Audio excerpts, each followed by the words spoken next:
প্রয়োজনে জামাতে যোগ দিব, তারপর আওয়ামী লীগের বিচার আমি দেখতে চাই। প্রয়োজনে এনসিপিতে যোগ দিব, তারপর আমি আওয়ামী লীগের বিচার দেখতে চাই। প্রয়োজনে বিএনপির রাজনীতি ছেড়ে দিব, তারপর আমি আওয়ামী লীগের বিচার দেখতে চাই। জনাব তারেক রহমান, আপনাকে বলতে চাই, আপনার মা বাবা এক ভুল করছে দীর্ঘ 17 বছর, সেই ভুলের মাসুল দেওয়া লাগছে।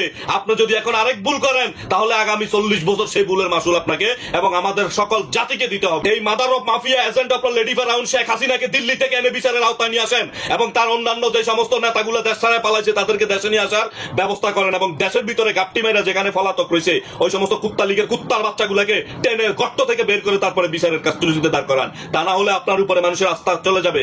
আপনার উপরে যথেষ্ট আস্থা আছে, আমাদের বিশ্বাস আছে, সেই বিশ্বাসকে ধরে রাখার জন্য এই আওয়ামী লীগের এই কুত্তা লীগের কুত্তার বাচ্চাগুলোর বিচার অচিরেই আপনাকে করতে হবে।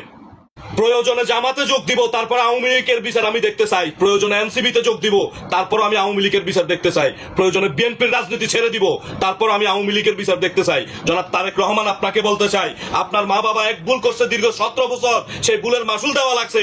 আপনি যদি এখন আরেক ভুল করেন, তাহলে আগামী 40 বছর সেই ভুলের মাসুল আপনাকে এবং আমাদের সকল জাতিকে দিতে হবে। এই mother of mafia agent of lady ফেরাউন শেখ হাসিনাকে দিল্লি থেকে এনে বিচারের আওতায় নিয়ে আসেন এবং তার অন্যান্য যে সমস্ত নেতাগুলো দেশ ছাড়ায় পালাইছে তাদেরকে দেশে নিয়ে আসার ব্যবস্থা করেন এবং দেশের ভিতরে গাপটি মেয়েরা যেখানে পলাতক রয়েছে ওই সমস্ত কুত্তা লীগের কুত্তার বাচ্চাগুলোকে টেনে গর্ত থেকে বের করে তারপরে বিচারের কাস্টডিতে দাঁড় করান। তা না হলে আপনার উপরে মানুষের আস্থা চলে যাবে। আপনার উপরে যথেষ্ট আস্থা আছে, আমাদের বিশ্বাস আছে, সেই বিশ্বাসকে ধরে রাখার জন্য এই আওয়ামী লীগের এই কুত্তা লীগের কুত্তার বাচ্চাগুলোর বিচার অচিরেই আপনাকে করতে হবে। প্রয়োজনে জামাতে যোগ দিব, তারপর আওয়ামী লীগের বিচার আমি দেখতে চাই। প্রয়োজনে এনসিপিতে যোগ দিব, তারপর আমি আওয়ামী লীগের বিচার দেখতে চাই। প্রয়োজনে বিএনপির রাজনীতি ছেড়ে দিব, তারপর আমি আওয়ামী লীগের বিচার দেখতে চাই। জনাব তারেক রহমান, আপনাকে বলতে চাই, আপনার মা বাবা এক ভুল